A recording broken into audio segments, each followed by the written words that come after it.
to Saffron Sekat Voiceover Talk Show. We are back again this Wednesday. It's nice to see you all again. My name's Giz Ojiako, and I am the director of the programs for Saffron Sekat. And I have in the house with me today my fellow directors. I'm echoing somewhere. Where am I echoing? I'll sort that out. Okay. I have in the house with me today my fellow directors, and I have Marcia, if you'd like to unmute, please. Hello, hello. Welcome again another week. Thank you for joining us. My name is Marcia Eliza, and I'm the Director for Youth Engagement and Intervention. Pleased to have you on board tonight. Thank you, Marcia. And I also have our boss, Yem, if you'd like to unmute and introduce yourself, please. You make me laugh every time. Hello, everyone. Good evening. Oh, we're here again, and we're happy to be here. We give all glory to God that we're here, and we say welcome to everyone who's in the house with us. We say, well, especially welcome to our special guests. I'll leave you to do those honors, but I really just wanted to appreciate them and know that we are happy to see them. And thank you. Last week, I completely forgot to really appreciate them for the big massive contribution, which do you know what, we just could not replicate anywhere else. And to that effect, sorry because I'm going to steal this because I will forget while we're running the program. But to that effect, oh, I can't share it, but it's one of, can you see that? Option B? Yeah, option B. I'm definitely not publicizing the writer. It's just the content. Just the content, and, yes. The contents have been, Giz and I have had this, and it's been so helpful. So we're going to send this out to each one of our guests and just say thank you so much for the time that you've contributed and the knowledge you've imparted and everything that we've been able to grasp from you. Thank you very much. This is coming out to you, Giz. Okay, thank you so much. So Duchess, Ify, and Ahuna, it doesn't matter where you guys are, that book is definitely going to reach you guys, because I'm not even going to, I have no words, we say empower women, uplift women, support each other. But you guys exceeded my expectations, and I am so, on behalf of Saffron, thank you. The amount of feedback, and I'm getting people to still write, and we're going to put it on our website. You really touched people last week, the week before. You really touched people's lives. There were some nuggets you guys threw out there that were just absolutely amazing, and I think that's why you guys do what you do, because you want to create an impact. You want to have, an effect in your communities, in society, and in the world at large. So from the bottom of our hearts, thank you, ladies. Thank you so much. And please don't forget to share your handles. If you have to put it in the chat, so that we, when you come on Saffron, we always say you're a part of the Saffron family, and you become, under our umbrella. So it's not just you come on and you go. So please don't forget to share your handles so we can continue to share the good work that the both of you are doing. And so we'd like to also recognize our Facebook family, because you guys always do it for me, because I'll be sitting here and I'll be watching the Facebook and I'm like, wow. So Facebook family, good evening and welcome. And thank you so much for always being there for us, because I know that you come from different parts of the world. I know we have a huge following in the Nigerian family. So this is a shout out to you guys. Thank you. And we have to recognize our techie boss, Mr. Russ is in the house. Taiwo, can I ask you to unmute yourself and say hello, please? Hello, Taiwo. Yes, hello, everyone. I'm coming in from a different angle today, so I'm getting used to it. Okay, we love this angle, Taiwo. I'm using the iPad today. Okay, you still look very handsome. Don't worry, it hasn't done anything to your looks. Thank you. Hi, everyone. Thank you, Taiwo. Thanks. Nice to meet you all. Yeah. Okay, so without much ado, guys, I'm just going to give a little recap.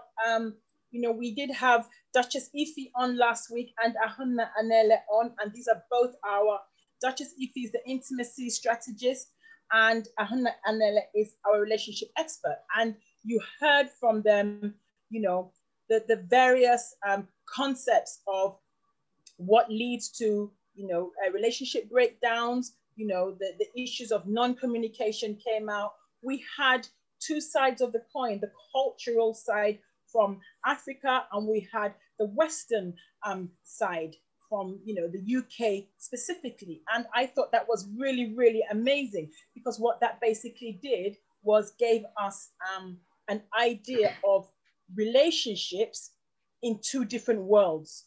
And you could see from what came out last week and the week before last, how very different those worlds can be. And some of us have had to live in between both of those worlds. And so it's about adaptation or readaptation. You know, when you come out from a cultural sphere and you come into a less cultural environment, and it's about adapting within that new environment. So I really hope everybody was able to gain some kind of knowledge, I would say, but not just knowledge, but I hope it was able to empower you to be able to exist in your current relationships, because that is what is important. If after this, I know I took something away that was valid. And what I took away that was valid was, I think, what Ify said about learning to be, I need to get this right. Learning to be, Ify, can you unmute and help me? I don't want to mess it up. Say, you know what I'm talking about. Yeah, so can you hear me? Yes, we can hear you. It's learning to be comfortable with being uncomfortable. Awesome. Thank you so much. That I haven't slept, because that was a biggie for me, you know.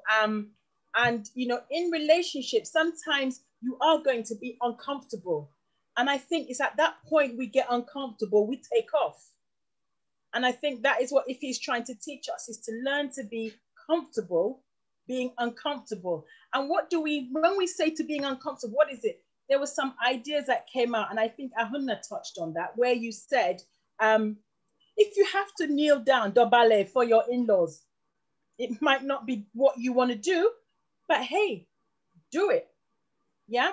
So these are the things that came out. So going forward, today is unfortunately the last week of the relationship. I wish it could go on, but we've got so much to cover this year. So, you know, we thought, right, we're going to wrap it up today. And today we're talking about sustaining those relationships. So we've covered, you know, what leads to some of the issues in our relationships, what we are not doing or what that we think we should be doing. Today we're going to put to you, ladies, sustaining those relationships. So if I start with you first, Duchess, if you can throw some of your knowledge. I'm going to ask you to unmute. Yeah, there. Oh, I've just muted you. I'm sorry. Okay. Sorry, my fingers are on fire today. I'm just clicking away. Can you unmute? Go ahead. I have. Beautiful. Okay, so sustaining relationships. Okay, so just to clarify, when you say sustaining a relationship, are you talking about from the beginning? Are you talking about those that are mid-term, long-term? Where would you like me to approach it from? Right, you're the strategist. You choose, because you've probably got so much more knowledge. So whichever area you want to start from that you feel you would be able to shed as much light for the viewers, go ahead. Okay, so I'm not going to start from the young love or young relationships, and the reason why I'm not going to start from there is because, despite the fact that you might have some teething problems, you are in that honeymoon phase where you're able to use love and rose-tinted glasses, for want of a better word, to kind of overlook certain things that are taking place in your relationship, and you can make excuses for it. Now, I'm going to focus more on those that have been in a relationship for a while, and, you know, the rose-tinted glasses have become clearer. The family, you know, you might have children, you might be focusing on your careers, you might, you know, life has just started to come into your relationship as well. In order to sustain your relationship, I'm going to focus on communication. And I'm not going to focus on communication because I believe that communication is the key to relationships, because I don't. And the reason why I say that is because, yes, it's good to talk. Yes, it's good to communicate. However, the issue isn't communication. The issue is how effectively do you communicate? And there is a subtle difference. Communicating, you and I communicating now. However, if you're talking to me, I'm talking to you, and you're focused on something else, we are not effectively communicating. Therefore, you're not hearing everything that I have to say, and you cannot respond to me in an appropriate manner. And also, sometimes when we are communicating, the person who is listening is spending so much time thinking about how they're going to respond that they're actually not listening to what you have said. And that is very frustrating, especially when you're the person who's got a burning issue that you want to resolve, you want to discuss, you want to share. It's very, very disheartening when your partner isn't looking at you. So I would say what we need to do is, one, learn to effectively communicate. And that takes, the things that make that possible is, one, consider timing. When are you trying to speak to your partner? Are you trying to speak to them when they've just come back from work, when they're distracted with housework, with the kids? And I'm not making this about everyone, you know, it's not about man, woman. It's literally anyone could be doing any of those things. Are they distracted? Are they busy working? Are they in a bad place themselves? You know, notice, when are you having that communication? Are you allowing them to say to you, can we talk about it a little bit later? I just need to finish this, or I just have my mind on something else, or I'm worrying about something. Are you able to give them the opportunity to be honest with you, to say, we can't discuss it now. Can we discuss it later? And as you that is saying, can we discuss it later? Are you keeping your word to discuss it later? Don't say, we will discuss it later and then push it to the next time. That's not fair, because you're breaking your word, and that then begets mistrust or distrust. Can't think of the right word, but anyway, you know what I mean. Yeah. So that's one thing, is about timing. Then also another thing I would suggest is a tone. What is your tone? How do you sound when you are talking to your partner? Are you soft? Are you harsh? Because the thing about it is that sometimes not the words that we say, but the tone already puts us in a defensive mode. We're kind of like, oh my God, what is going to happen now? Why are they always attacking me? And even the words they've said is not an attacking, but the tone which you come across makes a difference. Be softer. And when I say softer, I don't even mean because you're a woman. Even as a man, be softer. You know, come to them with love, with care, with respect. Because when you do that, they're more receptive to listen to what you have to say. And then you can have a dialogue. And then it doesn't have to escalate to an argument where both of you are then frustrated, and then the outcome is zero and you haven't resolved anything. So that's something to consider. And then it's also consider the way. And when I say the way, it's now I'm talking about the words. So say, for instance, if I come home and I've asked my partner to, I don't know, wash the plates. If I come and say, you haven't washed the plates. You never wash the plates. Every time I ask you to wash the plates, you don't wash the plates. How do you think they're going to react? They are going to be like, one, that's not true. Two, why are you always blaming me? You haven't even asked why I haven't done it. There might have been a reason why I haven't done it. You know, I would not deliberately want to make you upset or not do what you've asked me to do. So it's then saying, instead of being accusatory, ask them and say, what happened? You haven't washed the plates. And I'm not saying, and I know, Giz, I saw your face. I'm not saying it's easy, but that is where it's about being comfortable with being uncomfortable. Yeah. If you remember the outcome of what you want is for the plates to be washed. So if that's what you want to understand, because if they're saying to you, look, I will wash the plates later on, but I might not have done them by the time you get home, then you have a dialogue and you understand that. So when you come home and see the plates, you don't get angry, you don't get frustrated, because you know it's going to be done. But you can only get that knowledge and understanding if you communicate, and communicate effectively. And that is why I would say that is one way of definitely sustaining your relationship, because you're creating a safe space for both of you to talk about anything relating to your relationship. And it's in a way that doesn't make you feel as though you're being attacked, as though you are wrong, even if you were wrong. Because I'm not, you know, we're humans. We can make mistakes. We can do things in the wrong way, even with the best intentions. But it's about how you deal with it, because you have to remember, you're not trying to live in argument with your partner. You're trying to live in harmony. You're trying to ensure that your relationship lasts, and not for you to see them and be like, oh my God, you again. That's not what we want. That's not the reason why we chose them.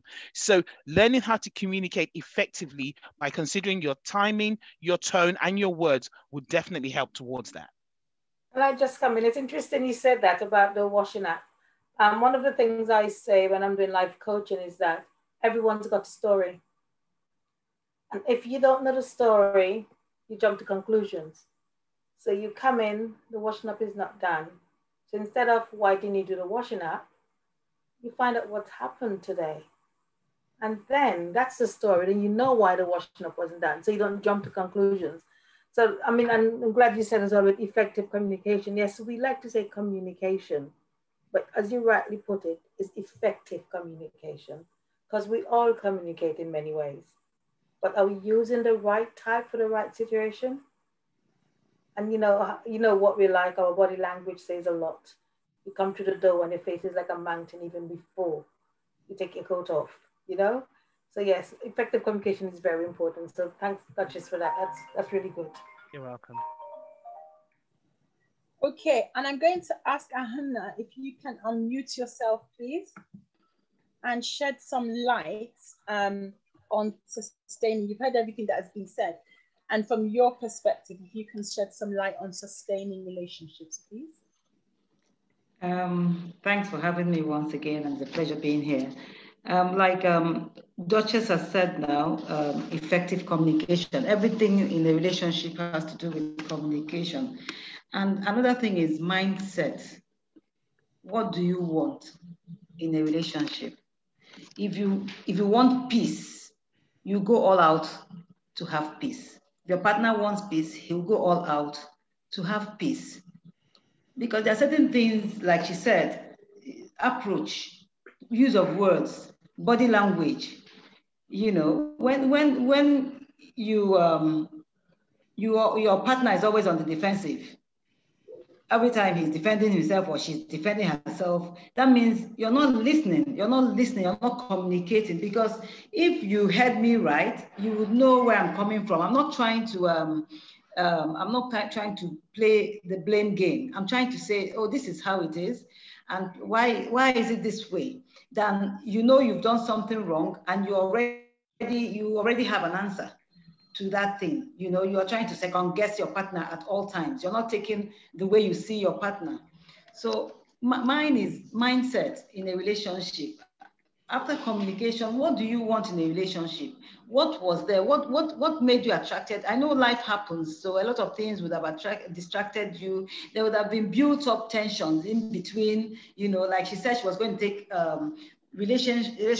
older relationship, and that's what I want to do, because first 5 years you guys are still having fun, excited about the baby, maybe the first child, the second child, all those things, small teething problems. But when you've gone long in a relationship, you have to sustain that relationship. You have to add spice. You have to choose to be happy, not discuss being happy with your partner. You choose, I'll be happy.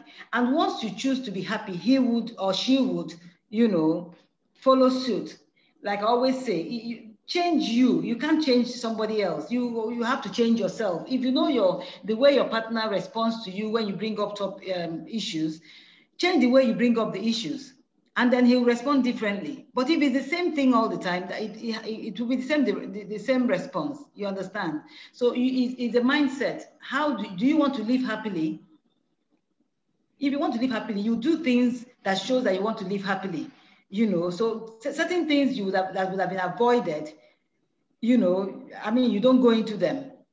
So I think it's the mindset. You change the way you've been doing things all along so that you get a different result. Because like I always say, these children in any relationship, whether young or old, I mean, you're there to enjoy yourself. So why don't you enjoy yourself? Life is too short. You know, for those that are married that have kids, the children will grow and grow out, and you'll be lonely. It's not easy maintaining. It's not even easy starting a relationship for me. It's not easy starting a relationship. So why don't you? Because people are the same. People are the same. If you ask me, by the time you stay with that person for 1 year, 2 years, you find out that it's the same thing. You understand? So it's the mindset. If you go all out to be happy, then you'll be happy. Thank you so much, Ahuna. And I think we have 2 hands raised. I wouldn't know what they're in response to, but I'm going to go to them. So Taiwo, I'll go to you first. Yeah. Yeah, just a quick sort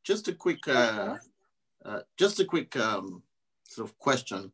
I know I missed last week's session, but it seems is the focus on relationships that are sort of 5 years longer past the honeymoon stage, because I'm just thinking of people I know. This doesn't pertain to me, but people I know who maybe in the first year, you know, sometimes you see a couple and, you know, lovey-dovey and they get married and suddenly everything goes south within, you know, the first, 12 to 24 months. So are there different tactics that are needed there, or is it the same sort of communication strategies? Mm-hmm. I don't know who would like to answer that before we go to the next question. I can answer that, and okay, I'm sure Ahuna would. I mean, in regards to communication, I don't think there's any difference. The thing about the reason why we've gone for those, I mean, where I've gone for that, is that you already understand more about the way that they like to be communicated to. So that's the reason why I've gone that way. However, for those who are in the newness of their marriages, let's go for marriages or, you know, cohabiting couples, when the dynamics has changed because they've entered the marriage, for some reason, when we get into this extra committed relationship, our persona changes, our expectation changes from when we were boyfriend and girlfriend. I don't know why that happens, but it does, especially in our community. So it's about learning how to communicate by asking the question on what's the best way for us to have a discussion. If I want us to have a discussion, ask the question, because you can't make an assumption, because so for us in our community, you know how it is, just for how we want to say it doesn't happen, the man is given that headship of being the head of the household. It's what happens, whether you're in Nigeria or here. As long as you're in our community, that's the case. And then the wife has the, you know, she can be called the neck or whatever, but she supports the man in whatever happens. So the roles become more serious. The roles, it's like marriage has now put this seriousness upon us. So the stresses are almost multiplied, and they're thinking differently. And because you're thinking differently, the way you communicate when you're boyfriend and girlfriend has changed. It's almost as if it's heavier. And I don't advocate that for that to be the case, but it is. And for being in that reality, I would say that you then need to actually be seeking clarity more as well, seeking clarity on what's the best way for us to talk. How do we communicate? What works for you? Do whatever that thing is, would you prefer we do it as a meal? You know what? But have that clarity so that you can have the confidence to communicate more effectively in that newness of marriage, because the situation has changed. Awesome. Thank you so much for that, Ify. And I'm going to go to Uncle Felix is in the house. Good evening. I'm going to ask you to unmute. All the way from Abuja. You are welcome. Good evening. Thank you very much, Jeez. Greetings to everybody there, my great people. Apology, last week I had an appointment I had to meet up, and then I knew the winner was on, but I don't know I could do because it was an emergency I had to attend. That's fine. That's very quickly, let me just go. I just came in the apology again for coming in a bit late. Okay. About an hour is on now. But I'm just beginning to get used to the discussion talking about communication strategy in relationship. But let me remind all of us very quickly, that same man, that same woman that is in your life, what is the difference? Think about it. What is the difference between the man, the figure of a human being you see in front of you 5, 10 years into the marriage, and the woman or the man that got sight of your love at the first time you saw him or her. What has changed? Okay. What has changed? I think, Ahuna, you can answer that. I will leave that to the next question. You see, okay. If you keep a stone, a lifeless stone in front of you, in the next 1, 2, 3, 4, 5, 2, 1,000, it remains there if it doesn't move. That we are going a bit to sociology of science now. That's principle of inertia to remain there. But if you keep a human being, if you keep a human being in front of you, within seconds, you would have blinked 2, 3 times. It would have changed. It means the science of management of a human being can never be sufficiently studied.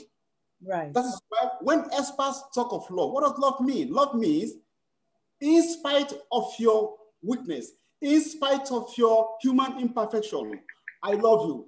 Which means when the relationship goes on, to the changes of rearing, growing children, to the changes of the physical structure of that beautiful woman, changing and advancing in age, the physical handsomeness of that man you saw when he was 18, 19, 20, advancing in age, does the love still remain the same? Does the love for that person remain the same? What controls your inner emotions?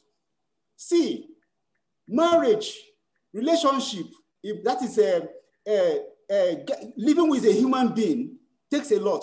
If you don't know how to make sacrifice, if you don't have the tenacity, internal tenacity of making sacrifice, that look, I wake up and see you every day under the same roof.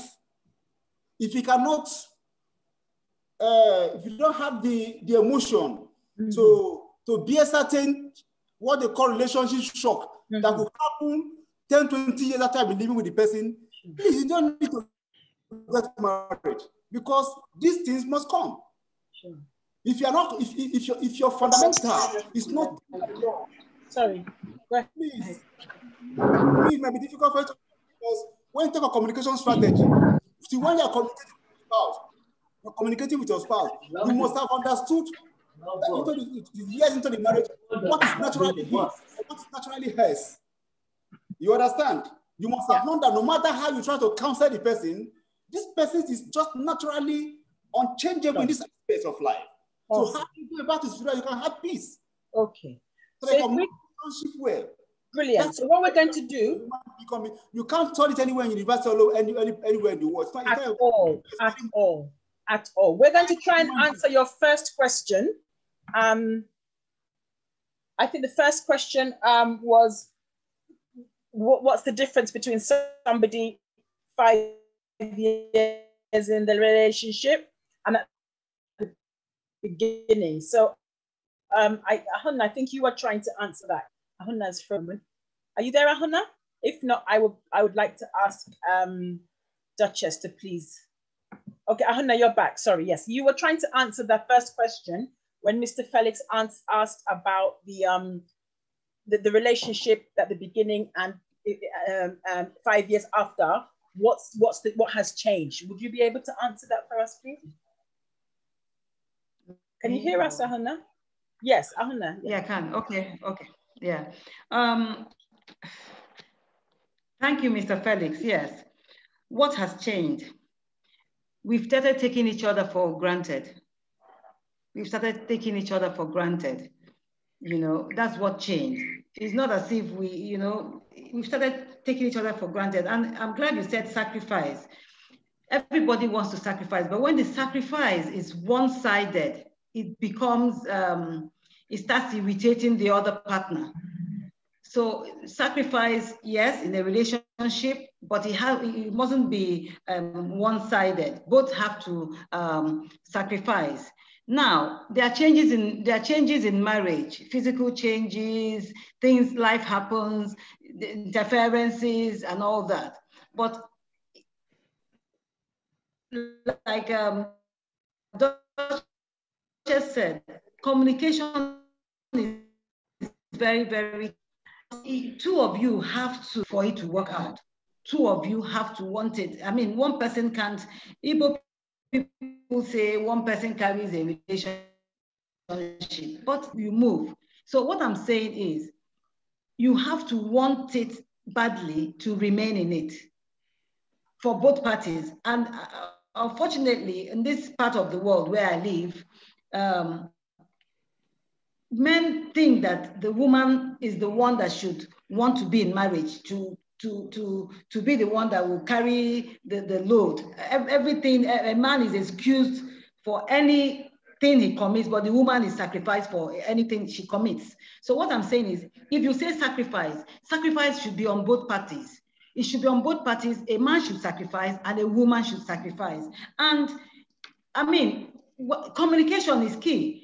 If you see something changing, you call your partner to order, not like calling to order. You discuss it. You say you're changing, you know, not if it's not okay by you, you find it outside, and you know, everybody finds their way. That way there's a problem. So if there's communication, effective communication, like Duchess said, we know the changes will be there. We know, but the thing is that people take each other for granted. Because you stay so long in this relationship, there are certain things you don't do any longer. So you have to put a little bit of spice in the relationship. Thank you. Yeah, it doesn't matter, you know, we know we're aging, we know, but you put spice in the woman. Can I just ask, Una, how do we do that? Tell us a bit about putting spice in the relationship. Examples, please. Yes, yeah. You know, you take care of yourselves. You take care of yourselves. I don't believe that as you're aging, there are certain things that are age appropriate as well. You know, go with the flow. You know, life is changing. As your wife is aging in the relationship, as you're aging, there are certain things you want. And, you know, some people are so fixated on a particular kind of life, how they started. I thought that you were like this, now you've changed. You know, so you make your partner not to express themselves. I'm not trying to be specific here. You make your partner not to express himself or herself, you know, because there are ways, if he says change or if she says change, that means you're getting ideas from outside, you know, so both of you have to discuss it. I saw something like this. I liked it. What do you think? You discuss it. That you now start having an idea of why this man is becoming very exposed, or this woman is becoming very exposed. Okay, I like this. Not shut it down because you're not capable or something. And let your partner express himself or herself. In a relationship, if you don't let, your partner will bottle it down, and she'll always be uptight. You know, if you let your partner express yourself, your partner will come out. Some people, okay, let me just, the common one is maybe weight gain and all that. That's my thought. I don't think a woman should wait for her husband to say that she's going out of shape. I don't think a woman should wait for her husband to tell her she's going out of shape. She should love herself enough to take care of herself for herself. And then I don't think a man has the right to talk down on the wife because she's gone out of shape. And I don't think a woman should blame her going out of shape on childbearing, because the man has seen other people that have gone through all those things and they're still, you know, doing it. And then it's communication. If you feel that your woman is going out of shape, then you go for a walk together, even if you're skinny. And if you feel your man is going out of shape, you're the woman, then you start introducing healthy food in the house. You know, where there's effective communication, not when you see your wife is going out of shape or your husband is going out of shape, you start looking outside. And then when you're asked, you have the infantry to now say that, yes, can't you see, since I married you, you only tie wrapper. If you feel that she ties wrapper, then go to the market with her, buy things for her and tell her, oh, my baby, this is why I want you to look. If you feel your husband is going out of shape, you remind him of the good old days in a nice way, in a very, very nice way. It's not, you know, have you seen John? John, we married the same day and he's still looking as if, and then have you seen Mary? Mary is still, you know, you tell her in a nice way. That time you used to wear your skinny this and that. I used to, you know, and the woman would think about, and the man, the same thing. And you play. I mean, if I always tell people, when you remove playfulness in marriage, there's a problem. There has to be play. It's not every time we're serious. When you want to pass the food, he'll tell you, where is the cup? Where is the plate? Where is the this? Where is the that? I mean, you have to be playful. You can still pass the message across in a playful manner. You realize that she's your partner, she's you, you're one. The day you got married, you became one. So nobody is beneath anybody. You know, so you should be playful. You know, if you remove play in marriage, it's no longer fun. There has to be play. There has to be, everything mustn't be serious, serious, serious. But like I always say, people are from different backgrounds. You can't give what you don't have. So we are learning along the way. You might see yourselves and love yourselves for particular reasons, but these things will keep on rearing their head. The background will rear its head. The way you are manner, you know, all those things will rear its head. And then you have to be sincere from the onset. Thank you so That's my much. take. Awesome. I'm going to come to you in a second, Mr. Felix. We have a question from one of our online. She said, a relationship is hard work. You must work at it. What you put into it is what you will get out from it. You must keep working at it. I think why a lot of relationships have problems is because you stop doing what you did when you first met. A relationship is like a building. Each day you are either adding a block/cement or removing a block. 1, you first have to ask yourself, can you marry with all your moods, etc.? 2, why did you go into this relationship? What do you want from it? Lastly, a man does not need love. He needs respect. You need to help him maintain his ego. A woman needs love, affection, attention, and appreciation. So that wasn't Giz speaking. That was one of our viewers. And I want to let the floor know, yes, we do have our guest speakers on, but please open your mics and feel free to contribute, because this is an open mic session and it would be amazing to hear from other people who I know definitely have experiences in relationships and everything else. Okay, Mr. Felix, you've got 2 minutes to get your question out. Very quickly, I need to let us understand that the primary essence of marriage, the fundamental reason of marriage, either religion, ethnic, or whatever to tradition, is love. Is love. If the marriage does not root its foundation in love, if for whatever reason, it could be turbulent. When the reason that attracted both of you or one of the party is no longer coming up, it's no longer in vogue, it's no longer in the marriage, it could crash because it was not founded upon love. Now, I want to give you a practical example. When I was in primary, till a young boy of say 4 or 5 years, my grandmother, my paternal grandmother was close to 100. You could no longer see well. It was my maternal grandmother that, who, when they are coming back from church, we say no. They enter the car. I want what of my wife? It means a man or woman of 97, 98 is asking about his wife. And I look at a wife who could only be helped to walk into the car. Wow. That couldn't happen. I look at young couple. You don't see short happen. They are too busy. No. But like Jesus said, he said, it should be this, should be that. It should be a man needs respect, the woman needs attention. But when it does not come, supposing it does not happen that way, do you allow the relationship to crash because one of the parties is failing? No. If the primary essence of that marriage is love, if it is rooted upon love, somebody must there must be a last man or last woman standing to keep the relationship. Let me tell you very quickly that most successful marriages, most marriages in life that are produced most successful children are turbulent marriages. Are turbulent marriages that have kept the man and woman inside the turbulence while the children grow. And when the children grow and see all those violence, all those turbulence, their life can never remain the same again. The experience they acquire in that relationship between their father and mother can never be acquired from any university in the world. It's a personal experience nobody can teach them. And they will know better how to manage a stubborn wife, a stubborn husband. It's my that if my wife is going wayward, do I go wayward too? If there are two masters in there, there are two captains in the same ship. Somebody must be a shock absorber. Looking forward, somebody will be a shock absorber because you have children. Even if you don't have children, I mean, there must be a hero within the two.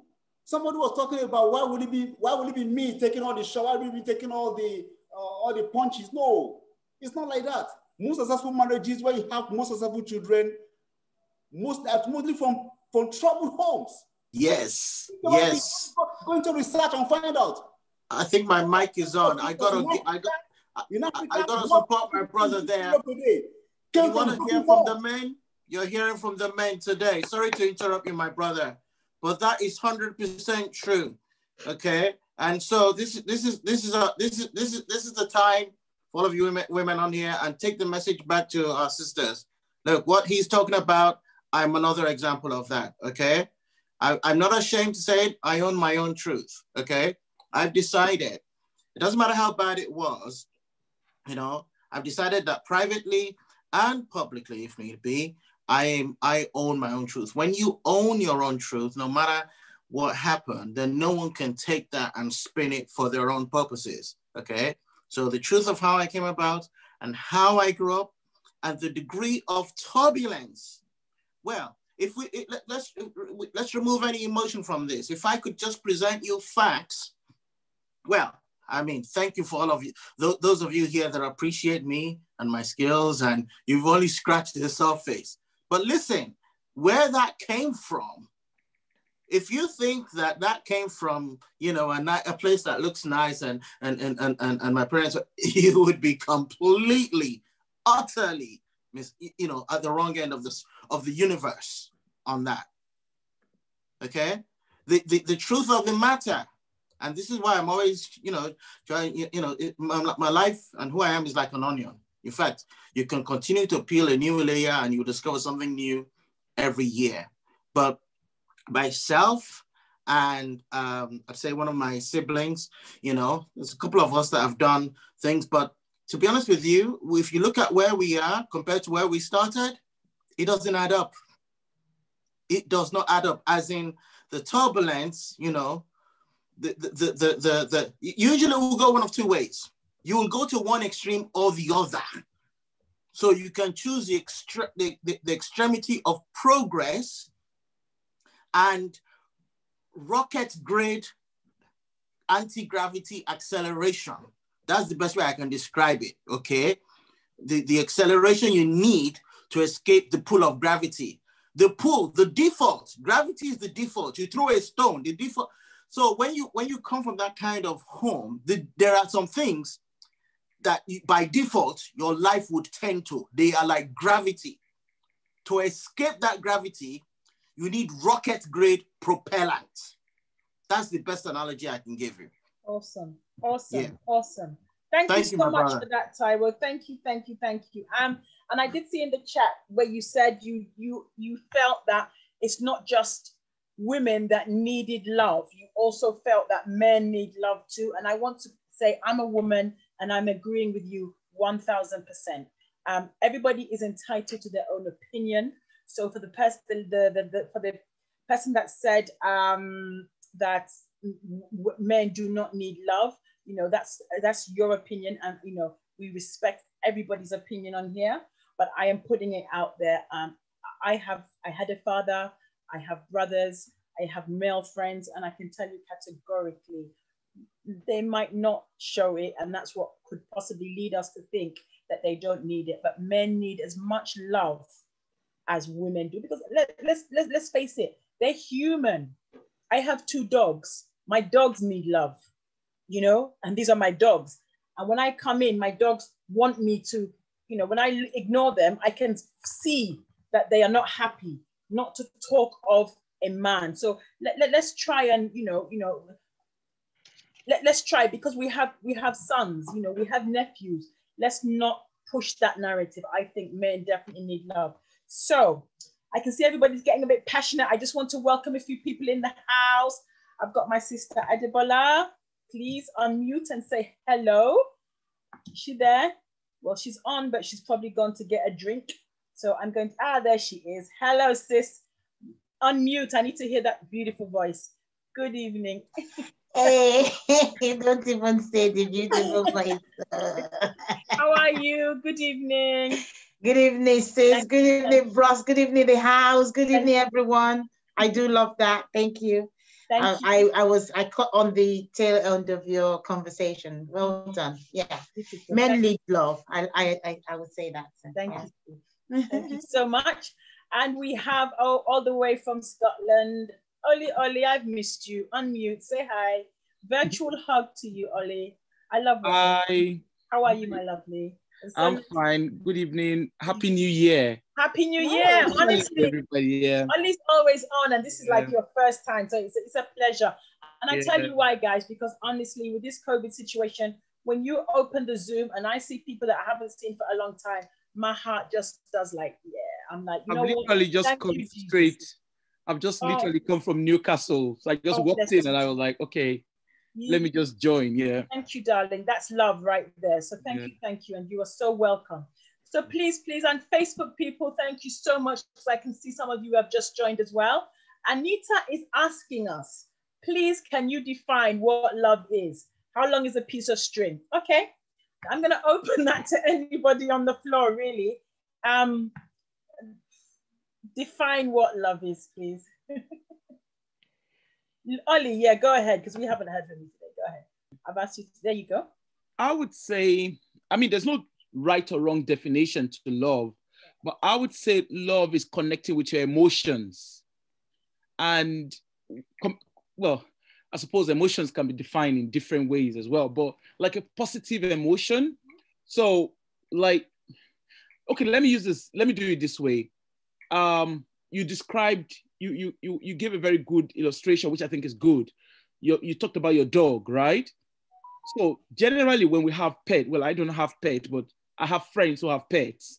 And when you go into the house, once this pet is used to you, they go in, if you ignore the pet, a pet that is so used to you, they want to come to you, they want to have that, they want you to have connections with them. Or, and if you don't show that connection, they will continue, well, some dogs, they will continue, to constantly seek your attention until they get that, that emotions from you.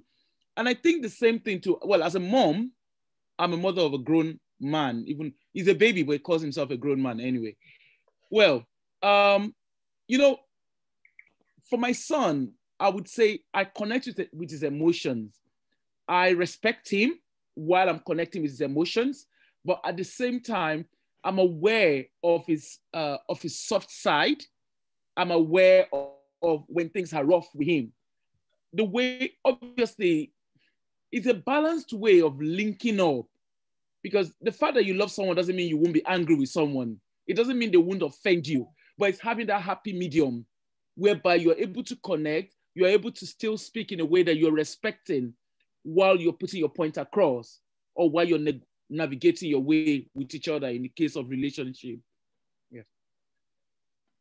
Okay, thank you. Thank you so much. And I still need to, because I'm running two, I've got my Facebook people. I'm going to take two questions or statements.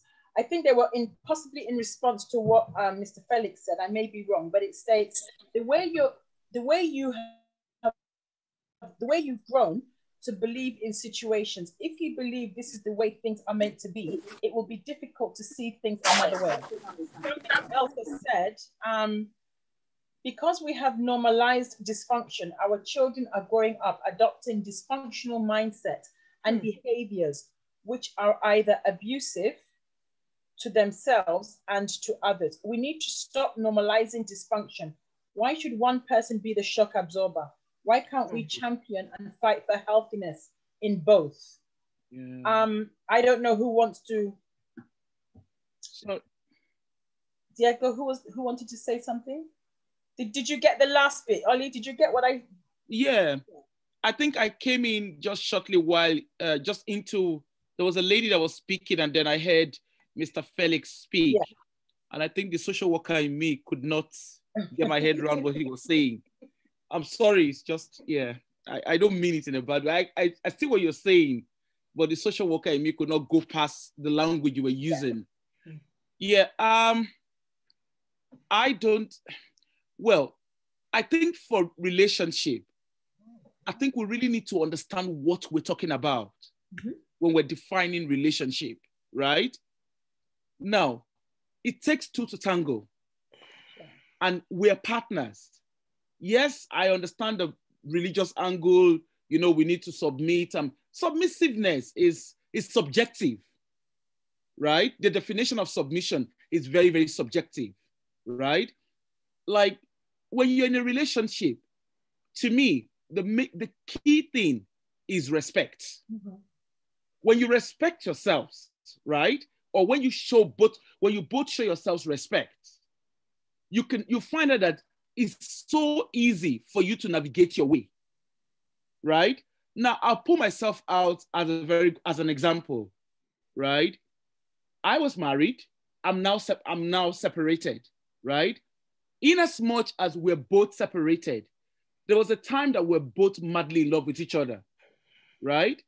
And we have a child in that relationship.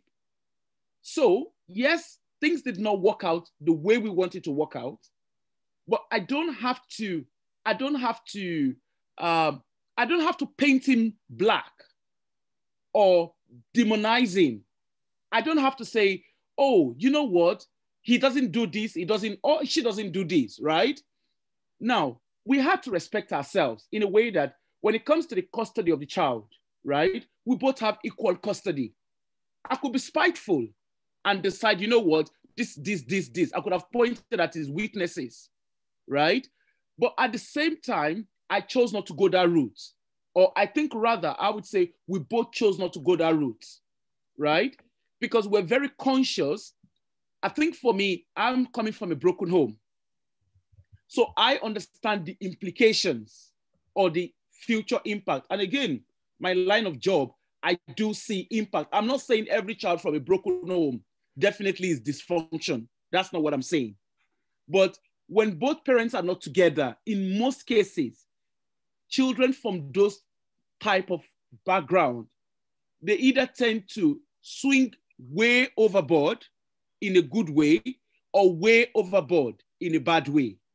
It depends. Yeah. Some are able to balance, right? Okay. I would think I'm maybe one of those who is able to balance, right? Because what it did, me coming from a broken home, what it taught me was I knew when to say no to something, right? I knew when this thing is too much. Well, not too much in that I don't want a marriage. But when, for instance, I'm not describing my own relationship, but if there's an abuse, I know to walk away, right? And coming from the type of background I came from, I also learned to understand, right, that marriage is not a trophy. Sure. Because that's something, I think, because we're Africans, I think it's high time we talk about this. Let's talk about the elephant in the room, right? As Nigerians, well, Africans most times, you know, when we talk about marriage, the society makes it feel like it's a trophy, which then, because the society makes it feel like a trophy, right? Or a status a status of achievement. Marriage is not an achievement. Marriage is a union between two people who have strong emotional feelings for each other, right? And they respect themselves enough to be in each other's space. That's what it is. It's not an achievement, because when we listen to the religious body talk about marriage, now when I say religious body, I'm talking generally. It doesn't matter whether Christian or Muslim, right? There's this emphasis, submissiveness. A woman, you cannot be stubborn. There was a very prominent Nigerian that the daughter got married late last year. And I listened to the way they were preaching to the two of them, right? Honestly, my skin was crawling, because they kept saying, you know, your husband will do this, blah, blah, blah, blah, blah. Just submit. It's as if she doesn't have a life of her own, right? And then to the woman, they're like, oh, your husband will do this, your husband. So it's like promoting the patriarchy thing. I'm an African woman, I'm a Yoruba woman, and trust me, I understand my culture, right? But then we need to learn to understand that marriage is a teamwork. When you work within an organization, when you work within a team, you don't sit in that team and say, oh, because I've got all the knowledge, then I run away and let others suffer. Your knowledge should transcend. Give me the right English. Okay, yeah. Should transcend down to everybody, whereby with or without you, that team can still function. And I think until we begin to see marriage from that angle, right, we'll begin to have problems. We'll begin to have this problem of this woman is stubborn. What is the definition of stubbornness? What is that definition, right? Sorry, Mr. Felix, I'm not just picking on, I'm just saying it generally. So I'm so sorry if it seems as if I'm picking on you. Now, when you say, oh, my husband is set in his way, excuse me, you chose to get married, right? So if, like for me, as an instance, when I was married, right? I'm someone that I'm a scattered head, right? I'm not, I could throw my things around, but I know where they are, right? My husband in his own whatever, he's very organized, right? When he wants to go somewhere at 8 o'clock, you dare not, I mean, you can't talk about, he can't be there for 8:05. He doesn't believe in being late, right? He's got his own set way. Red must be red, green must be green. You know, for me, I don't care. So long as it fits, I'm fine, right? But so obviously when we got married, we both learned to navigate. Also, because I'm a scattered, I also learned to, we learn to give and take. So I think we need to start, then the language we use as well. You see, all this language of submissiveness, I'm not saying in any way that that people should not submit, whatever it is, whatever it means, right? If both of you respect yourselves, so look at it in the context of work. You are coming with a PhD to a job, right? Like, okay, let me use the example of my job, like social work, for instance. No matter the level of experience you have, you still have to fit that experience into teamwork. It doesn't matter the level of experience you have. You have to be able to function within a team.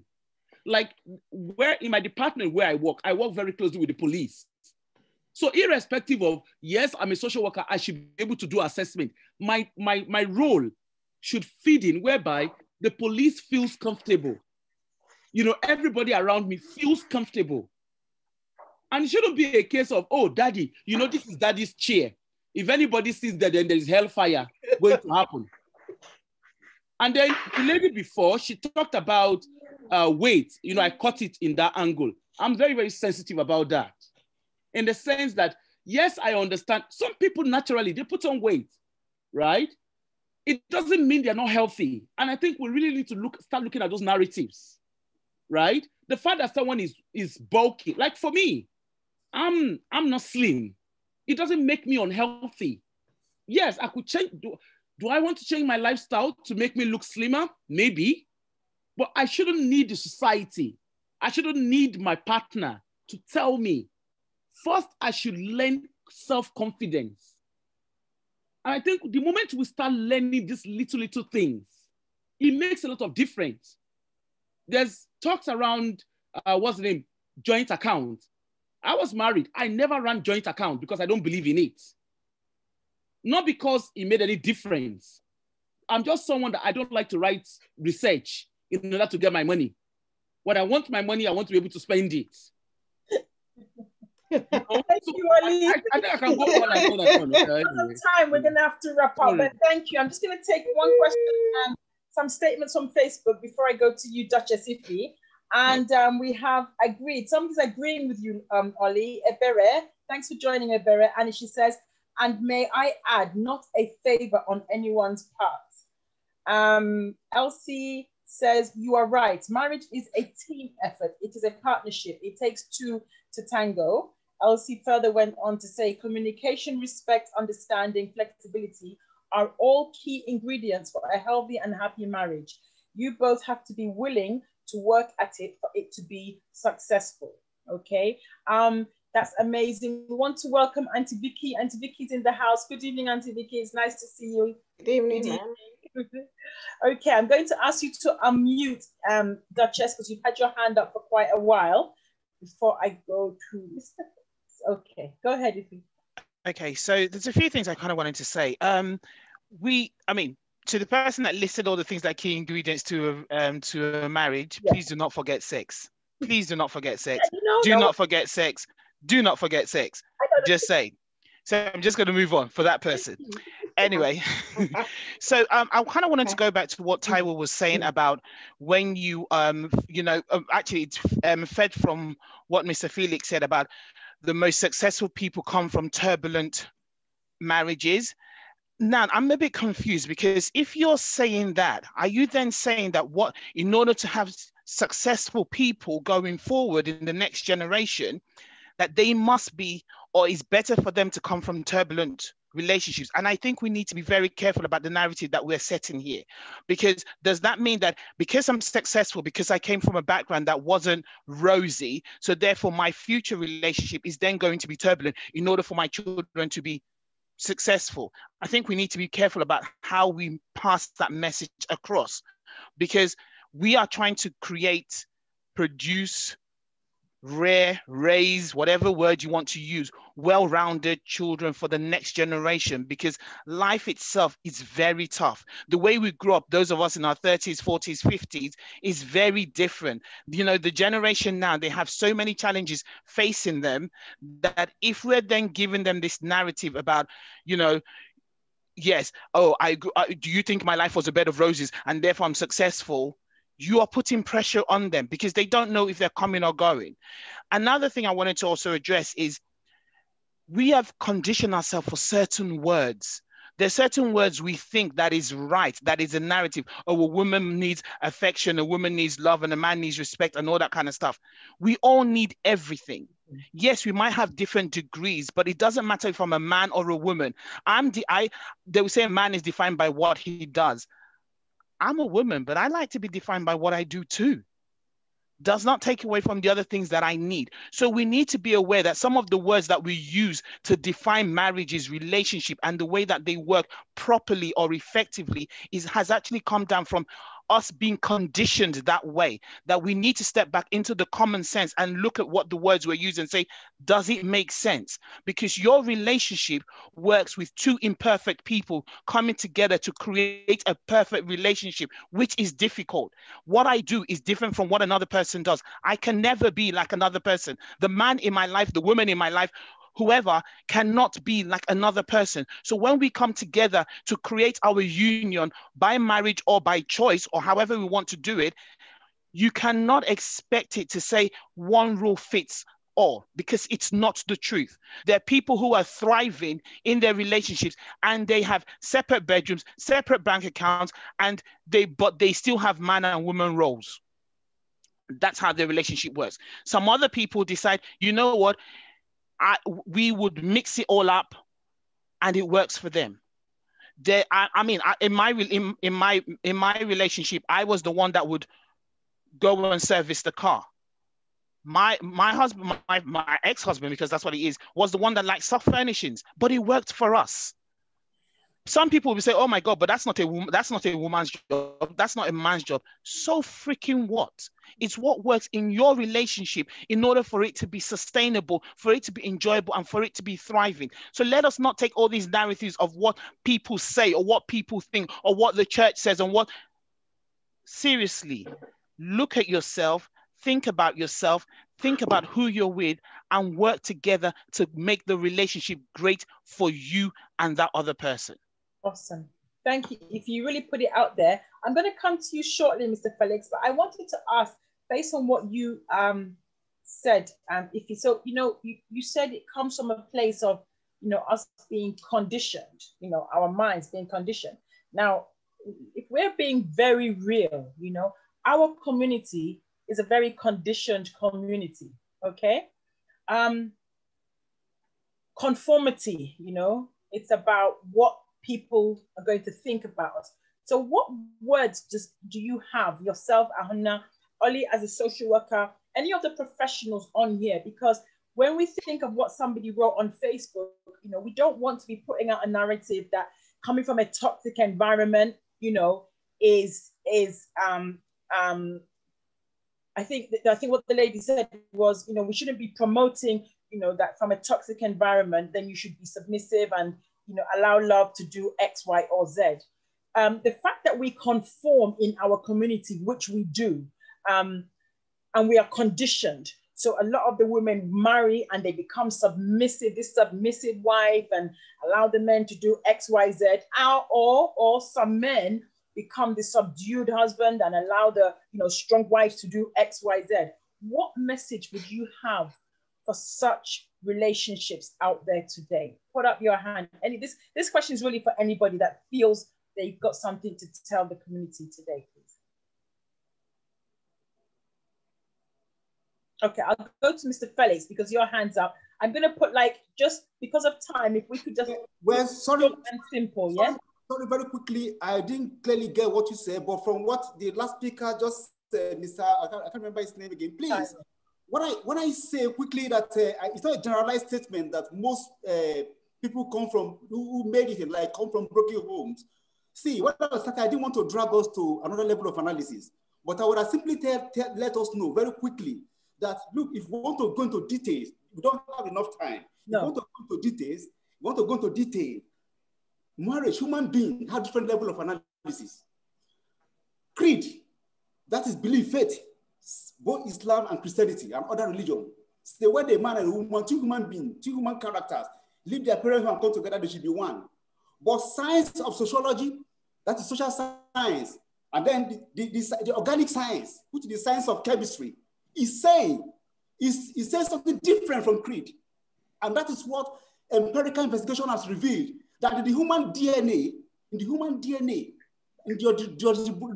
nucleic acid, that is where the human characters are formed. Okay. No matter what you do, no matter what the human being does, except want to play God, there's no way two human beings can be the same character. That is where science disagrees with religion, which is true. Okay. It is true. Awesome. So, if you say you want to manage a man or woman, you want to manage your character, and you expect your spouse or your partner to be the same person that you know things, you are wrong, totally wrong. It will be possible. It is not achievable. Science, empirically speaking, it's not achievable. So what we need to do is, like he said, that you must look for ways of managing what you cannot change. What you cannot change are those things that you try to negotiate with your spouse that have defied all solutions. And now that you have defied all solutions, because what I've been saying is when, if, supposing. These are subjective statements. That's a philosophy of logic. Okay, I'm going to round you up there. I know you've got a lot more to give, Mr. Felix, but I'm going to round you up there just for time. So just in one sentence, summarize what you're trying to say, please. In one sentence. What I'm trying to say there is that creed is telling us that man and woman, when they come together, they are one. But in the reality of life, in the reality of science, what has been revealed through scientific investigation is that their characters, their innermost character, the nucleus of their characters are not the same. And that's what is playing out. And that must play out whether we like it or not. So we want to do a way of managing that differences. Thank you, Mr. Felix. Managing those differences. This is the reality. We cannot deny. Brilliant. I think we got it, but thank you so much for that. Thank you, thank you, thank you. Before I come to you, Ollie, is there anybody else that wants to add to that rhetoric? I don't know if... yeah, just quickly, I'll just add there are various narratives. I think the point Duchess was making was, these things that we say, people say that we need to be careful about. There are several of them. Trophy wife, one of them. The submission sermon that is delivered at almost every Nigerian Christian marriage ceremony is another one, and let me tell you something. It's not just detrimental, or it's not just working against the woman with examples like that, but also the men, because this idea that all men, are whatever, fill in the blanks, is a complete and utter fallacy, and we don't help ourselves, okay, with such broad stroke ideologies. On the point of hardship and success, of course, every parent, you know, every loving home wants to remain together for the benefit of their children and have the children turn out well. That's the ideal. And in some cases, that does happen. In some cases where the parents manage a loving relationship, the children lack for nothing, the children actually view the world with rose-tinted glasses. And actually, sometimes, I mean, one famous footballer who's well off once said he had to order his children to go and take public transport the morning they were throwing a tantrum over the driver and the Range Rover not being available to take them to school. So the point I think I was trying to make, and Felix was trying to make, was not so much something to do with the hardship being a sort of a precursor or a necessity for success, okay? But it was more of a, I think the shortest and best way I can put it for in the interest of time is a cry for, because I preach this all the time, so to speak, is socially speaking, there needs to be a place, not just in you know, communities like this, but even in corporate spheres, for recognition that achievement is not absolute. You know, I always use the analogy that I say corporate life, work, the world in which we work and live, is basically like Olympic sport, 100 meters, where all they're interested in is the photo finish on the 100-meter line. They don't care who was twitching on the starting blocks, you know, who stamped on who, you know, 10 meters along the track. They don't look at that. It's just all about the photo finish. The photo finish might be a degree certificate, for example, you know? Yeah.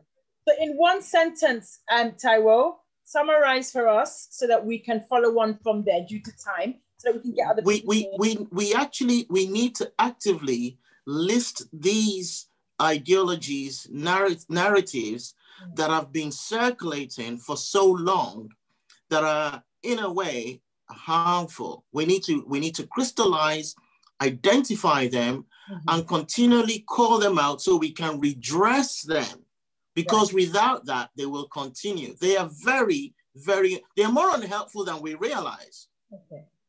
Yeah. Okay, thank you so much for that. Thank you, Felix, for your contribution. I'm going to mute you now. Okay, brilliant. Wow, it's been, my head is full. I'm actually having a headache.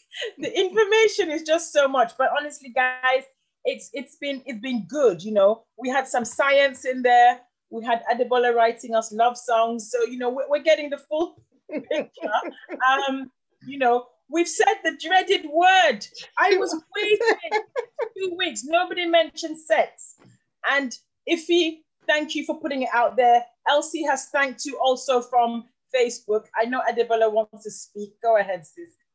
Well, I just wanted to touch on two things, actually, and obviously not to take too much time. Number one is, when we talk about love, I think one of the very important things that we need to teach, obviously, the younger generation, and I think this is part of what the difficulty is when you talk about love, you've got to love yourself before you can love anyone else. And you cannot be looking for someone else to love you if you're not loving yourself. And I think that's what the problems with relationship, often people are trying to find completeness in another person, or trying to change that person to fit what their expectation of what a relationship is. But I'm a very big fan of Lauryn Hill, and I love Miseducation of Lauryn Hill, where she says people are looking for help outside of themselves when everything that they need is within them to survive. So that's definition of love. And then going to the very popular song, because obviously I put in that Tina Turner song, What's Love Got to Do With It? One of the significant thing about Tina Turner's story, in that story, What Love's Got to Do With It, is here is Hike, very abusive in his relationship, and saying, I love you. And then he will beat her up. I love you. He will put cigarette butts on her body. I love you. So that film, What's Love Got to Do With It, is saying, you love me, but you're abusing me. Because really, when you look at what the definition of love is, when you love someone, you know, you want them to do well. You do kind things to them. Love is kind, love is patient, love is good. So you're not doing things that are hurting them. And I think we need to change the narrative, and especially with the younger generation, and teach them, because they have very skewed up views of love and skewed up things that people do for love and say, oh, I love you. No, you can't love me and not want me to be successful or want good things for me. So I think when we're defining love, and I think we probably all need to go and watch that film again and really teach our young people, what's love got to do with it? Love's got nothing to do with you hurting me. If you love me, then you love me for who I am. And love does not change. Again, I've been watching this Nigerian series called Skinny Girl in Transit. Ooh. And in it, this girl, obviously, she's not skinny, but she found love with someone. And it's about obviously not looking for your self-image. People have to accept you. And that's the message of that series, is you have to accept me for who I am, how I look, not what you expect me to be. And I think those are the kind of things that we really need to be putting out there in terms of love, in terms of relation, especially for the younger generation, because they really do have messed up views of love, I'm telling you. And we do need to, like Brother Taiwo was saying, we do need to change the narrative and really put out exactly what these things should be like. You can't look for someone else to complete you. You've got to be complete yourself. So if I'm coming to you, I've got my own baggage, you've got your own baggage, you've got to accept each other with what we're coming together with on the table. And that's what makes us be united. But I can't expect you to change to suit me, because I'm not going to change to suit you either. So we've got to be able to compromise, get to a level where we're able to meet each other. That's what love is. And that's what I wanted to say.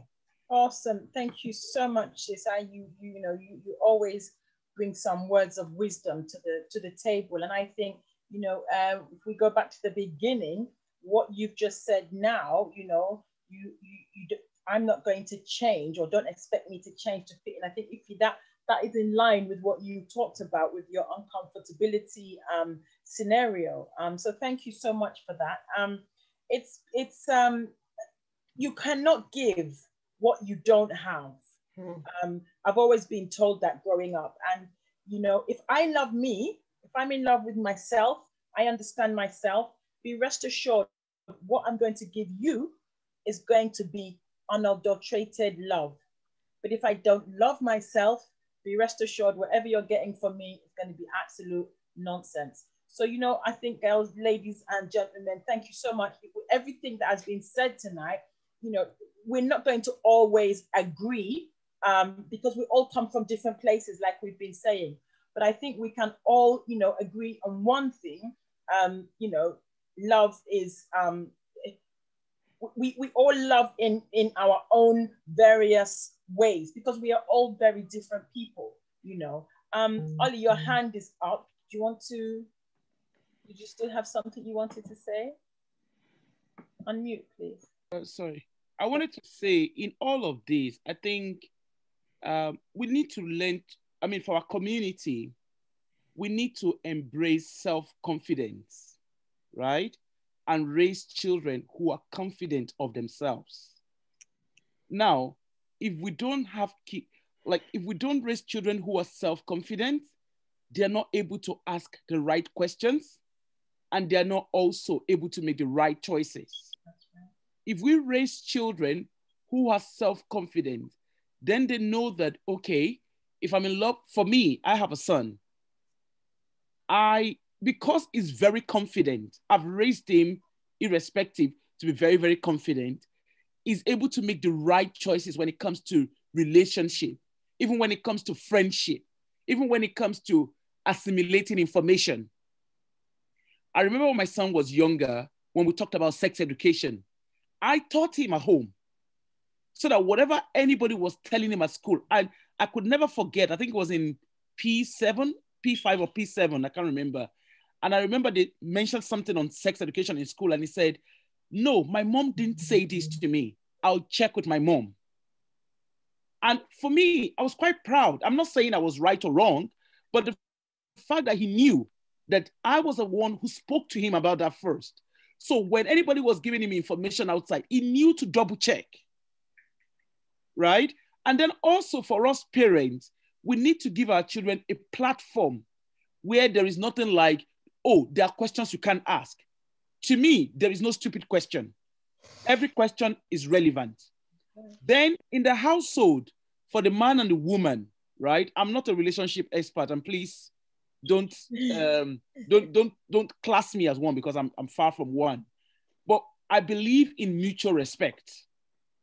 When we respect ourselves, we could be friends and still have disagreement and still disagree to agree, right? Within our communities, we also need to be very careful the language in which we're using to describe what we're saying or to give the narrative, because language and Language and narrative is a great tool of manipulation, whether in a right way or in a wrong way.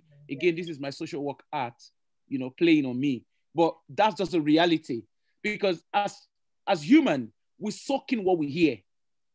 So if a woman say for instance, a man or a woman, if you keep hearing, oh, there's nothing good that can ever come out of you, you find that over the time, you begin to act that way without knowing, unconsciously. And even a woman that is a strong woman or a man that is a strong man, if you're being told always you're a failure, you're bound to start acting like a failure. So in all of these, I think because I think you asked a question on what do we do within our community. I think for parents who are listening, we need to have a platform, a safe platform where our children are able to speak to us about everything and anything. Until we get that going, because there's some families, I have a son who's, some of his friends come to the house and they're like, oh, we don't have that kind of conversation in our house. For me, I'm quite happy, because I'd rather him tell me than not tell me. So that when I know where I'm going. And if I don't have an answer, I'm open and honest to say, son, I don't have an answer for you, but I could verify. And when I'm wrong, I'm not ashamed as a parent to say, oh, I'm sorry, I'm wrong. I think those little things make a lot of difference. I was raised by a single parent. Well, my dad died when I was young. But one thing I learned as a little girl growing up was there was no conversation that was not a conversation in my household. We had that table of conversation whereby even when I got into a relationship, I knew like when I didn't like what I was seeing, I didn't have to think twice, because I knew, I was able to make that informed decision. Now, I'm not saying that's what everybody does, because there's some people who are not able to make that informed decision. But in all of it, the home front should be a safe space whereby we can come, even as couples. There is nothing wrong in, oh, you know what? Oh, you did this to me. I don't like it. You should have your safe space. Brilliant. Right. Thank you so much. I'm just going to take a few messages based on what Ollie just said. And Ollie is a seasoned social worker. So what is coming out from her mouth is not just from the top of her head, it's years of experience. Based on that, Duchess, you said you run a webinar for parents on how to speak to their kids about relationship and sex. Awesome. If you can drop those details, we will definitely be linking up with you for that. I think it's a very needed platform. Also, just to let you know, Saffron Sakeup has Youth Stepping Up, and that is being launched. We are hoping to launch that post-lockdown, and because it will be interactive as well as virtual. It will be physical as well as virtual. And that is a platform where we will hope to engage one-on-one hubs with our youth and young people. And yes, have those open, roundtable discussions, have the talks that might not be able to be had in homes. And that is no disrespect to any of the parents. We can't judge parents. Parents have different things that are happening in their lives, come from different backgrounds. But that is where we as an organization are bridging the gap, and we will be stepping in to help with that. And secondly, we have some statements from Facebook. Thank you, Facebook family. You guys have been amazing this evening. Chinikalu Ole said, children, for instance, if placed in enabling environments where love abounds, it impacts on how they will make friends at all. And I think that is in line with what you said, Ollie. And Elsie, we can only raise confident children when we, the adults, understand what self-confidence is and are able to model it. Sadly, some adults are not best placed to raise confident children. That's why it is important that as a community, we come together like we are doing tonight to share our thoughts, unlearn and learn from one another. Boom, bang, bomb. That is spot on. That is why we formed this organization. We really unashamedly are out there trying to correct what is happening within our society. And one of the things that for me, I'm XYZ in reality, my age, but in my head, I'm still 16. So I am very down with the youth. And, you know, it's my dream to make sure that every single young person in our community, you know, gets the kind of development that they need, whether it's, you know, talking about their feelings. And guys, we have to remember that post-COVID, we have got a lot of work on our hands. It's huge. Let's not shy away, but we mustn't be scared. We've got to stand in there for the young people. They've all been locked down. So there will be a lot of exercises going on. And I'm not talking of Peloton. I'm talking of other exercises. Yes, there will be. We've just got to be ready for it. So thank you, guys. We're talking about the young people now, which Ollie has brought in, and relationships. I think we did cover it last week. Today we were talking about the older people in love. But just to quickly recap, you know, our young people, you know, please let them have what I want to call a natural relationship. Let it not be something where they're hiding and jumping fence to hide from daddy or mommy. Because what is done in the dark, one day has to come to light. And parents, you will not like to see what comes to the light. So I always say to parents, you know, get involved, you know, ask your children. I know my son's girlfriend. I know her. She comes to the house. So what? You know, he's 21. Okay. Some of you who have roles, they come home and say, I like this boy or I like this girl. Do not say, get away. Don't do that. Don't do that. Listen to them. Hear what is coming out from them. Okay. Nowadays, we all need a lot of love. The world is in turmoil. Yeah. We need a lot of love. Some of this love is going to get into relationships. Some of this love is going to break down. We hope you have learned quite a lot from our session for the past 3 weeks. Like I did say, today is the last session in the relationship session that we started since January. We haven't actually ended. We've still got 30 minutes, but I really want to say a special thank you to Duchess Ife and Ahuna Anele. You girls have been brilliant. You guys have been amazing.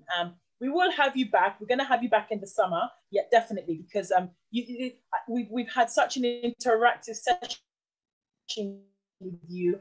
And I know a lot of people have been able to take something from these sessions. So once again, ladies, I thank you so much. If is your hand up again, or is that the other one? Yeah, go ahead. Oh, yeah, sorry, I'll put my hand down again. So what I wanted to say, since we're talking about young people, is parents, we need to be woke. If you don't know what woke is, go and Google it. Because the truth of the matter is that our kids, I mean, I was talking to my son is 17, and we were talking about sex and all that kind of stuff. And I was kind of like, oh, you know, if you're going to have sex, don't be going to a park or something. And he was like, Mum, seriously, you can get a room at Travel Lodge and another hotel at 16. And I was like, what? Yep. And that shocked me, because I was like, I was thinking you had to be 18 to book a room. But obviously not. So if he hadn't had that confidence to have that conversation with me, I wouldn't know. My daughter is 13, going on 100, and she asked me a question about pansexual, and she was the one that told me what LGBTQ++ meant. This is a 13-year-old. So if you are not engaging with your children in regards to these topics, someone is going to disengage them on these topics. Seriously. So do not be shy. You have to have these conversations. Get yourself knowledgeable, not because you want to steer them the wrong direction, but you want to enable them to make good choices for themselves, which is very important. They need to make good choices, because we can say that we want to impose our beliefs on them. But I mean, I don't know about anyone else, but I can be honest about myself. My parents imposed a lot of stuff that I did not take on board, rightly or wrongly, but I didn't take it on board. But I truly believe that if we equip our children to have the right information, they can make good choices. And get yourself educated. Do not shy away. My daughter asked me in the middle of Boots, what would you do if my brother asked you for condoms? In the middle of Boots, I can tell you there were parents that literally stopped to hear what I was going to say, because they were surprised that this, my little girl, is asking me these questions. And I had two choices. I could be the Nigerian parent and be like, you should not be having sex. No, what do you mean asking me those questions? But I remember that I'm in a society where they're having these conversations. They are on social media. They're lying about their ages to get onto social media platforms to get information about anything and everything which is right or wrong for them. So if I don't engage my children and have that conversation, I'm not even going to know what they're thinking. And I need to know what they're thinking. So parents, please don't shut them down. Don't say, why are you thinking about that? You should be focusing on your books. Yes, they can focus on their books as well as have conversations with you. So whilst we're telling you to have an open space and a safe space for your partner, you need to do that for your kids as well, because they are growing up in a society that information is coming left, right, and center. Most of it is wrong, most of it is rubbish, but they're still absorbing it. So get yourself woke, go and find out stuff, and take time to listen to your children, have a conversation, and empower them to make good choices. Thank you, thank you, thank you. Sister Deborah, your hands up, then I'll come to you briefly, Tyrell, yeah? Okay, I just wanted to say in regards to what Duchess was saying is that sometimes what we're not doing enough of is getting to understand the world of the world our children are living in. And I'll tell you, I was so amazed how much I learned through watching. Obviously, sometimes we call this crap shows, but this is what the children watch. Love Island with my daughter. Yeah. And it caused so much conversation. After the Love Island, I was a typical African mother. She would Snapchat me. I would shout, oh, how did she do that? And then she would post it on Snapchat and her friends would comment on it. But it also opened a line of conversation in terms of relationship, what they were looking at was, and another, because obviously I'm a social worker as well. I watch, there's a series on Netflix called Sex Education. I can't wait for the second series, actually, the second part 2 of that. To be honest, all my young people, when I went to see them, as soon as I brought up sex education, they just engaged. And we spoke about safe sex, we spoke about different things. It's amazing how much is out there that you can use as opening conversation. Most of the time, what we as parents don't do, we ask open-ended questions. How's, we ask not open, close-ended question. You ask questions that they will answer you yes or no. You've got to ask questions that are open-ended to know how. What did you do? How do you do this? What's your understanding of this? We've got to get into their world. We've got to watch the films they're watching. I mean, I used to drag my husband along with me to watch films in the cinema with my children. He's snoring, I'm sure, woke everyone in the cinema room because he always slept through the films. But the thing is showing that you're trying to at least get something about their world. And I think that's what Duchess is saying about, being very aware of what's going on in their world. We can no longer play ignorance. Internet has really gone out of hand. These children are not, they know I'm going to say this. I was told by one of my daughter, we were having a conversation one day with one of my daughters, and I was told that a girl can still be a virgin but be having sex. And I said, how's that possible? There are ways these young people do these things. You'll be surprised. And she was saying to me, oh, Auntie, you don't really know what's going on in the world of she's still a virgin. You want her to be a virgin till she marries. She's a virgin, but she's having sex. So I'm like, And when she told me how, which I'm not going to reveal here, you guys go do your own research. I was flabbergasted. But then that's because we're not opening up to their world. The more we open up to the world of young people, the more we know what they're doing and what they're connecting with, and the better we will be. I would encourage every parent, try and find out what your children are. Try and watch some of their series with them. Get into their world, watch it. It's a good conversation mode. Sex Education is really a good series on Netflix. If you want to open up sex conversation with your children, it really helps me educate a lot of the young people I work with. It helped me with my daughter. It helped me even with my son. It's amazing. It's just a good opener for conversation. That's all I wanted to say. Awesome. Thank you so much for that. I'm going to go to you, Taiwo, very briefly, please, because I'm due to time. But yes, if I can ask you to unmute. Thank you. Oh, briefly. Okay, let me try and come up with a brief version. Basically, first of all, I just wanted to really, I think I put my hand up when Oli was speaking, because I really wanted to, first of all, compliment you on the relationship with your son, the open table, and how basically you run your home, your relationship with him. That's what most young men need, but which for a long time has been severely lacking. Same thing that Debola just said, but I'll try sort of address the question to Ollie. Every time you come on, I get to appreciate, you know, the importance of the work you do more and more.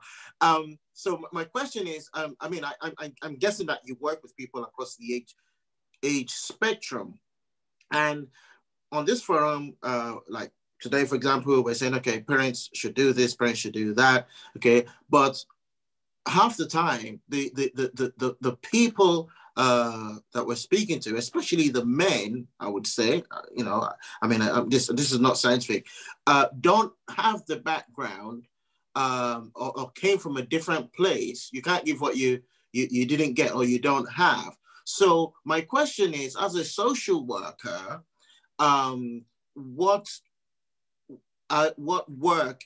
are you doing with your colleagues to, shall I say, re-educate or retrain or you know, realign, whatever, those who may have kids or may not have kids, or may have nephews, nieces, or whatever, but, you know, have passed that phase of life where they're just, you know, dealing with issues of adolescence, but their understanding of having the open table, having these discussions freely and easily is something that is from you know, ages ago, is so irrelevant in today's world, either because of the passing of time, or worse, because when they were growing up, it was completely you know, off topic. You were not allowed to have certain discussions, and that's why there were people jumping fences or whatever, you know. I'm just saying, I think you get the gist of what I'm saying. What is there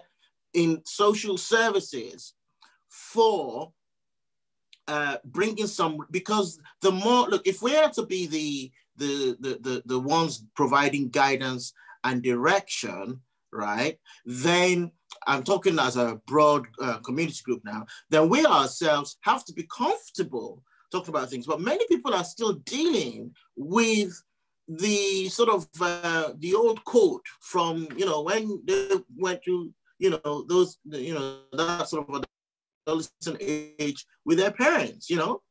I mean, they could well have 5 kids and even been retired from you know, raising kids, but you'll find out that they're not having the sort of conversations that they should be having. Some of them, even the kids, some might have started to fly the nest. Brilliant. So what please, can you wrap that up for me in one sentence? And I've got to, I think the question is clear. Yeah. Do you understand what I'm saying, Ollie? Okay. So have you wrapped that up for her? Okay. Ollie, I'm going to... She understands what I'm saying. Beautiful. I'm going to give you maybe less than a minute to respond to that, if possible. If you could just submit for me, please. Thank you. I think to answer your question, I mean, children and family social work. So that's where I operate. So the ages, well, in Scotland, the ages is age 0 down to 26. That's where I belong to. For the question you've asked, I think like Adebola was saying, we are in a generation right now where internet is a big game changer, right? And I've not had the experience. I mean, I'm not oblivious to the fact that some people don't have communication with their kids, but you need to understand that in my role as a social worker, when things are going well at home, they don't call social worker. That's not how it works. It's when things are in pear shape. And then we've got to support the family back to whatever it is, that support them with whatever the problem is. I think I've answered the question when I was talking earlier on. You need to have communication. And like Debola has also said, and I think Dutch has also mentioned, you need to be in the world of your children. And if you're not in the world of your children, you're lost. It's just as simple as that. There's a lot that is happening. I mean, I only just discovered, I think it was last week, I discovered that you could go on sex text just at age 12. So that's a big thing on its own. The internet is a big, I think we had a training on internet, I think about 2 days ago, and I was reaching out to Yemi about it. So it's a big thing. And there is no right or wrong way. But as a parent, surely, it is, like I said, make the house a safe place, or have a safe space where your children can ask you anything and anything. There is no stupid question. That's all I can say. Yeah. Brilliant. Thank you for that. And I'm going to go to you, Mr. Felix, and it's going to be very brief so that we can round up the program. Thank you so much. I'm going to ask you to unmute. Go ahead. So you're talking. Would you like to unmute yourself so that we can hear what you're saying? So I want to say very quickly that in summary that we have two categories of parents, caregivers, and guidance in the world today, for whether developing societies and some semi-developing societies. For example, in Nigeria, there are those parents, guidance, and caregivers that are still struggling with the concept of globalization and the changes this has, and the way globalization has affected socialization. I mean, for you to be in Nigeria and then know what just happened in America today or Europe or elsewhere, and then children are learning fast from these changes. And those parents who do not, those parents who still believe that we are just in the part of the world is theirs there, the world is ours here. These are the dangers. And those are the parents who do not know about globalization and the changes and the way globalization has affected socialization are the ones who are scared of freedom of expression with their children, expression around sex education, and at the same time involved in the danger of withholding information. Withholding information means not wanting to tell their children certain things, see, looking at them as underage when they had really gone far. Take, for example, a man and a woman who is a farmer or a pizza farmer in the village who have not seen the four corners of a classroom, but the children have Android phone. They are doing so many things that he or she didn't know they have been doing. Like you said, that you better allow your child to act in the light than, because the danger that what they are doing in the dark will bring later will be difficult for you to manage. This is what I'm just saying, that can we begin to look for a way of, educating and enlightening those category of parents who do not know the real changes globalization has really brought. Whether they like it or not, it is on their doorstep. Thank you so much. For them to open up for their children. Brilliant. It's difficult for them to manage. Don't worry, Uncle Felix. We're hitting, thank you so much. We're hitting Abuja very soon. So we will definitely educate those parents. That's not a problem. Can we get a sponsorship to go to Abuja, all of us, please? Let's get the CEO to approve the budget for that. I don't know what COVID is doing now, but we are just trying to live with the challenges and see how the economy can grow, even COVID. Definitely. Even at individual level, we struggle but we hope that we'll get through it. Okay. Thank you so much. Thank you. Thank you.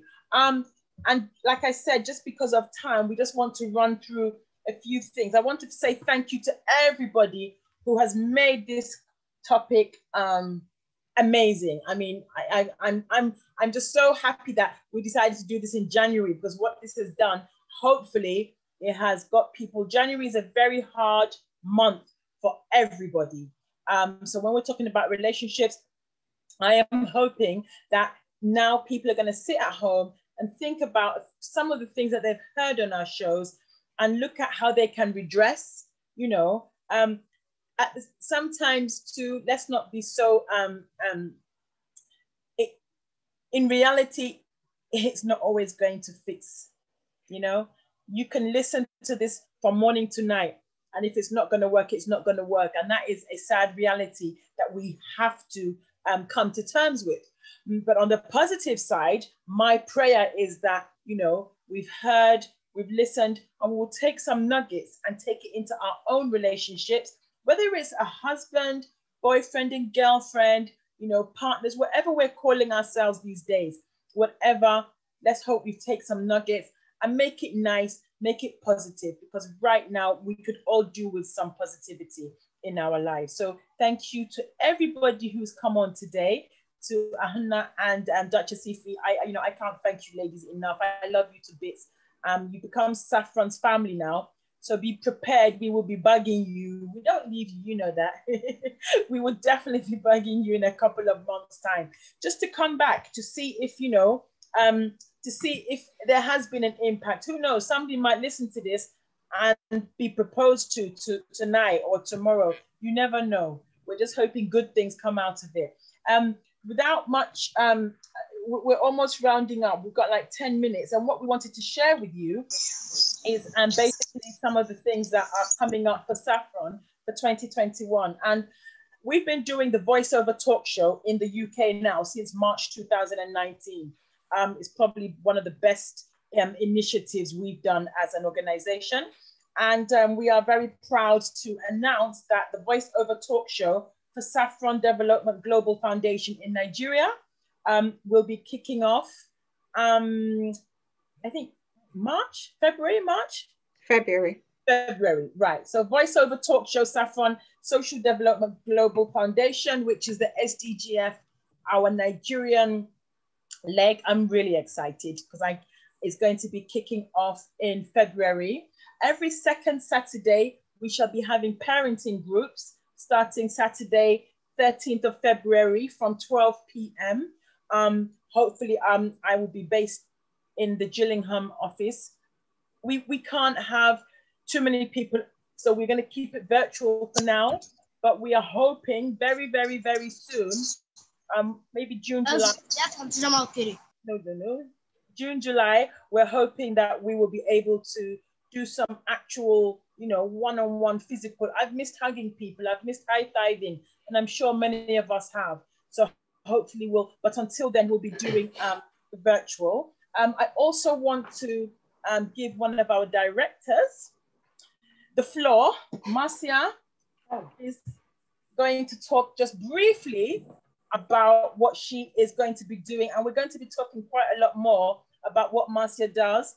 And the reason being is because we all have different hats on this show. And Marcia, 2021 has been amazing to her. So briefly, Marcia, if you just want to shout out, and what we will be doing is putting out some more information each week as we come on. And, you know, please support us, because this organization, we're not just about ourselves. We're a family, and we want to grow the community, grow, you know, the Caribbean community and the African community. So over to you, Marcia. Thank you, Giz. I mentioned it earlier. As Saffron, we are very holistic. We cover everything.